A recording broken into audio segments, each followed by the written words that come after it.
entre deux conceptions concurrentes de ce qu'est la retraite, du revenu différé ou du salaire continué, d'un risque de déficit temporaire ou de la réduction de la dette, l'enjeu d'un temps libéré, d'une fin de vie non subordonnée, qui sème la misère, récolte la tempête, entre les syndicats réformistes et les contestataires, le droit à une vie digne et le taux d'emploi des seniors, les scénarios du corps, les corps intermédiaires, les travailleurs de la deuxième ligne, qui seront déjà morts avant l'âge de départ malgré le nombre d'annuités, d'où la question des carrières longues.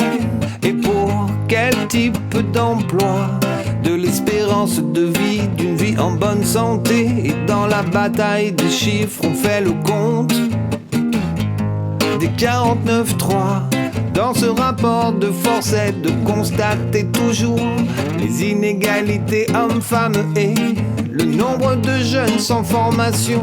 Si le diable se cache dans les détails des beaux discours, dans le sas de pauvreté des gens abîmés par des années de manutention, alors j'ai choisi mon camp sur tous les arguments que le président donnait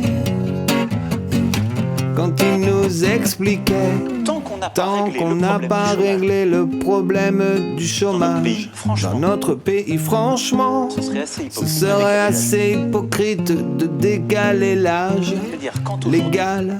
Je veux dire quand aujourd'hui on est peu qualifié, quand on vit dans une région qui est en difficulté industrielle, quand on est soi-même en difficulté, on a une carrière fracturée. Bon courage déjà pour arriver à 62 ans, c'est ça la réalité de notre pays. Alors on va dire non, faut maintenant aller à 64 ans. Vous savez déjà plus comment faire après 55 ans. Les gens vous disent les emplois, c'est plus bon pour vous. C'est ça la réalité, c'est le combat qu'on mène. On doit d'abord gagner ce combat avant d'aller expliquer aux gens. Mes bons amis, travaillez plus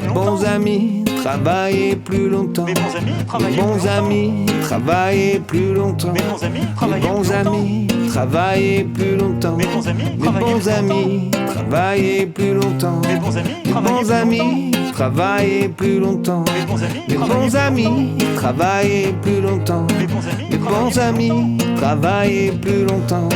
Mes bons amis, travaillez plus longtemps. Mes bons amis, travaillez plus longtemps. Mes bons amis, travaillez plus longtemps. Mes bons amis, travaillez plus longtemps.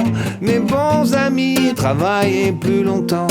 Mes bons amis, travaillez plus longtemps. Mes bons amis, travaillez plus longtemps. Mes bons amis, travaillez plus longtemps. Mes bons amis, travaillez plus longtemps. Mes bons amis, travaillez plus longtemps. Mes bons amis, travaillez plus longtemps. Mes bons amis, travaillez plus longtemps. Travailler plus longtemps. Travaillez plus longtemps.